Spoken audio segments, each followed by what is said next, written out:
नमस्कार मित्रों, मैं शिखर सक्सेना आज आपसे ये कहना चाहता हूं कि अध्यात्म हम सबके लिए बहुत जरूरी है। अध्यात्म ऐसा नहीं है कि अध्यात्म सिर्फ साधु संतों का कार्य है या जिसको रुचि हो अध्यात्म सिर्फ उसके लिए जरूरी है। अध्यात्म हम सबके लिए ही बहुत जरूरी है, क्योंकि एक बात याद रखिए, जिसका भी जन्म हो गया है उसकी मृत्यु भी निश्चित है। मृत्यु एक ऐसी चीज है जिससे हम सबको होके गुजरना है, और हम अपने भीतर सोच के देखें कि क्या मृत्यु की तैयारी है हमारे भीतर। हम केवल जीवन की कल्पना करते हैं, हमको कभी स्मृति भी नहीं आती कि हमको भी एक दिन मृत्यु से गुजरना है। दूसरा, ये जगत पूरा परिवर्तनशील है, यहाँ कभी भी चीजें स्थिर नहीं रहती। स्थितियां यहाँ प्रतिपल बदलती हैं। एक सी स्थिति ना शरीर की रह सकती, ना रिश्ते नातों की रह सकती, ना भौतिक जगत की रह सकती। भौतिक जगत प्रतिपल बदल रहा है, इसलिए इन सब उतार चढ़ाव को सहने के लिए सिर्फ अध्यात्म ही एक मार्ग है। वरना हम सुखी रह सकते हैं भौतिक चीजों के साथ, मगर कभी ना कभी हमको उन प्रतिकूलताओं से भी गुजरना पड़ेगा, और तब हम सोच के देखें कि हम पे क्या तैयारी है। बाकी मृत्यु के लिए हमारे पास क्या तैयारी है और मृत्यु के पार जाने के लिए हमारे पास क्या साधन है। तो इन सब चीजों को समझने के लिए सिर्फ अध्यात्म ही एक मार्ग है, और अध्यात्म को समझने के लिए श्रीमद् भगवद गीता बहुत अच्छी पुस्तक है, बहुत अच्छा ग्रंथ है। पुस्तक नहीं कहना चाहिए, ग्रंथ है। भगवान कृष्ण की वाणी है।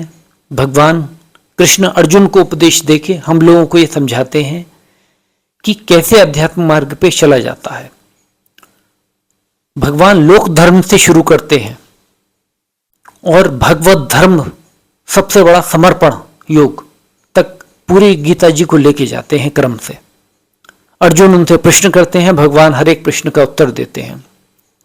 और गीता जी के बारे में अगर हम थोड़ा सा समझें तो अर्जुन तो भगवान से कह ही रहे होते हैं कि भगवान, मैं अपने संबंधियों को नहीं मारना चाहता, मैं तो चाहता हूं कि इससे अच्छा तो यह है कि मैं भिक्षुक बन जाऊं, वैराग्य ले लूं और अपना जीवन यापन करूं। क्या फायदा इन लोगों को मार के भी। तब भगवान कहते हैं, नहीं नहीं अर्जुन, तुम्हारा यह कर्तव्य नहीं है। तुम्हारा कर्तव्य है कि तुम युद्ध करो और मेरा स्मरण करो। तो वहां से लेके भगवान लोक धर्म समझाते हैं, और लोक धर्म से लेके भगवत धर्म तक समझाते हैं। त्रिगुणमयी माया की बात करते हैं और भोजन के बारे में भी बताते हैं। तो पूरी गीता एक जीवन के लिए गाइड है। ऐसा नहीं है कि गीता कोई वैराग्य जिन्होंने ले लिया है या वैराग्य लेना चाहते हों या साधु संत केवल उनके लिए कारगर है।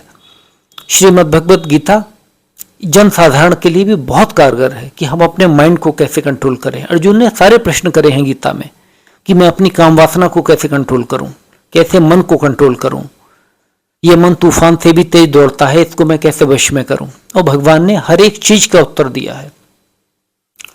तीनों गुणों के क्या प्रभाव होते हैं, भोजन पे गुणों का क्या प्रभाव होता है, उनसे कैसे बच सकते हैं, भगवान ने सारे मार्ग दिए हैं। और सबसे लास्ट में कहा है समर्पण योग के बारे में कि मेरे शरण में आ जाओ, मैं तुम्हें सारे पापों से मुक्त कर दूंगा। तो बहुत वैज्ञानिक ढंग से भगवान ने पूरी यात्रा समझाई है।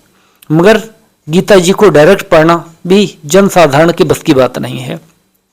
इसलिए अच्छी बात यह है कि किसी बड़े महापुरुष का सत्संग सुना जाए, और बड़े महापुरुष के सत्संग के द्वारा हम श्रीमद् भगवद गीता को बहुत अच्छे से समझ सकते हैं। जिसमें मेरी एक रिकमेंडेशन होगी ओम स्वामी। ओम स्वामी एक बिल्कुल यंग स्पिरिचुअल गाइड है। वो गीता पे उनकी बहुत अच्छी व्याख्या यूट्यूब पे मौजूद है। आधे घंटे के सेशन है जिसमें उन्होंने बहुत बखूबी श्रीमद् भगवद गीता के श्लोकों का अर्थ समझाया हुआ है। बाकी श्री प्रेमानंद जी महाराज बहुत अच्छे से समझाते हैं। मगर मैं ओम स्वामी को रिकमेंड इसलिए कर रहा हूं कि जन साधारण को शायद वो ज्यादा अच्छे से समझ में आए।